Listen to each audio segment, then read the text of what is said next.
rencana membangun 3 juta rumah per tahun. Tidak usah dikritik, ditagih saja. Ditagih aja, mana 300 fakultas kedokteran itu? Di mana lokasinya? Di Semarang dapat jatah berapa? Di Jawa Tengah dapat jatah berapa? Dan yuk kita tagih yang belum jalan untuk dilaksanakan. Sesudah pemilu kemarin ada berapa pasang? 3 pasang bukan? Nah, bagian dari tugas Gerakan Rakyat Semua adalah menjangkau semua. Caranya menjangkau semua bagaimana? Saya usul Bapak Ibu, tidak usah dalam bentuk semata-mata kritik, tapi dalam bentuk yang semua akan setuju. Semua program baik pemerintah harus dilaksanakan sampai tuntas. Harus dilaksanakan sampai tuntas. Dan ajak semuanya untuk mendorong agar terlaksana tuntas. Kalau belum terlaksana tuntas, tagih. Misalnya, rencana membangun 3 juta rumah per tahun. Tidak usah dikritik, ditagih saja. Mana rumahnya? Sudah 1 tahun nih sekarang. Dibangunnya di mana? Lokasinya kapan? Lokasinya mana? Bagaimana cara rakyat bisa mendapatkan 3 juta rumah per tahun itu?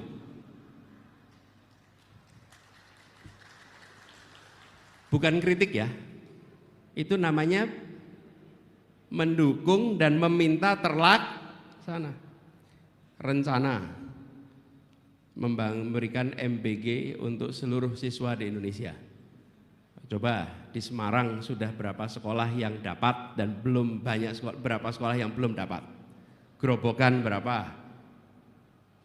Banjarnegara berapa, Wonogiri berapa.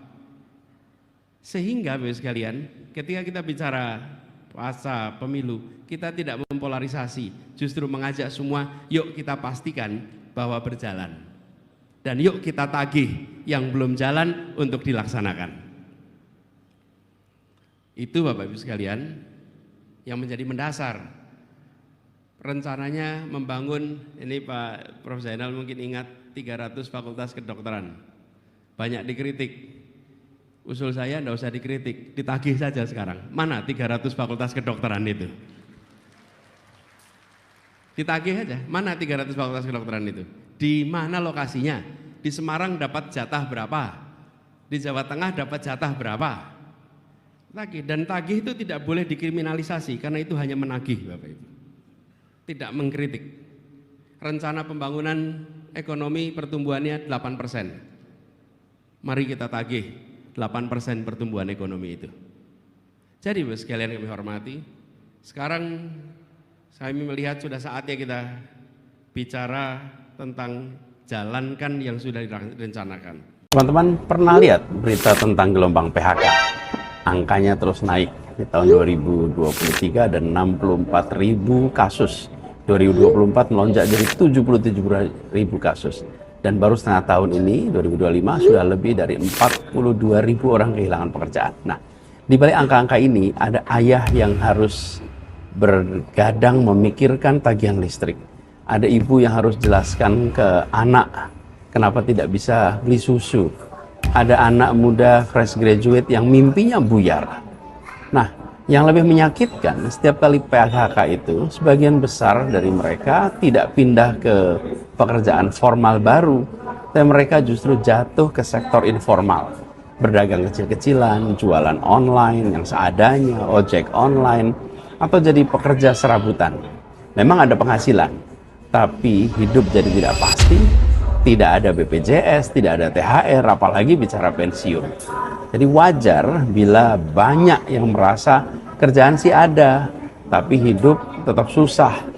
Karena pekerjaan pengganti sesudah kena PHK sering cuma sekedar menunda kekhawatiran, bukan pekerjaan yang menyelesaikan masalah. Ini adalah masalah kita semua. Ketika ribuan orang kehilangan penghasilan tetap, maka daya beli masyarakat jadi turun. Maka pasar jadi sepi. Maka pedagang, termasuk pedagang kecil, ikut rugi.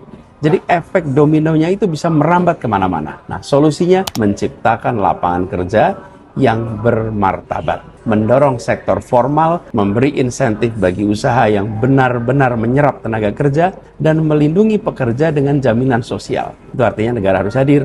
Bukan hanya saat orang kehilangan kerja, tapi jauh sebelumnya dengan memastikan dunia usaha kondusif, tenaga kerja terlindungi.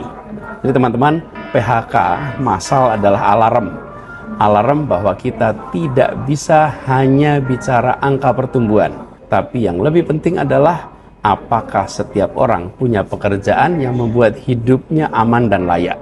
Karena lapangan pekerjaan itu lebih dari sekedar soal mencari nafkah, tapi lapangan pekerjaan adalah soal menjaga martabat manusia. Halo teman-teman, berjumpa bersama saya di Politik Dangi. Teman-teman, ini menarik untuk kita bahas bagaimana Anies Baswedan ya akhirnya kembali mengkritik pemerintah, mengkritik penguasa, mengkritik Prabowo Subianto, teman-teman. Ini terkait dengan janji-janji politik yang disampaikan oleh Prabowo Subianto ya pada saat kampanye. Dan kali ini Anies memang menargetkan hal yang luar biasa ya.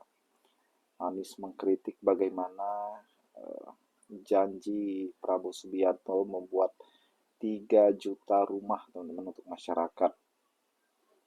Pertanyaan dari Anies ini sangat luar biasa. Di mana letak 3 juta rumah tersebut? Berapa yang sudah tercapai? Dan inilah sesuatu yang luar biasa yang Anies tegaskan. Sekarang Anies juga mengatakan di mana 300 fakultas kedokteran dan sebagainya. Ya, Anies mengatakan ya ditagih aja janjinya ya. Ditagih aja janjinya, di mana letak yang dijanjikan selama ini. Ya boro-boro teman-teman, sedangkan 19 juta lapangan pekerjaan aja ya kita nggak tahu sekarang di mana ya. Dan inilah letak bagaimana Anies Baswedan itu sangat luar biasa ketika menjadi oposisi.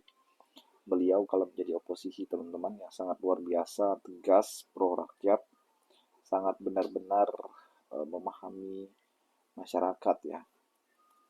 Dan kalau Anies menjadi oposisi ini sangat hebat teman-teman ya, ketimbang partai-partai yang ada di luar pemerintahan ya, seperti Nasdem.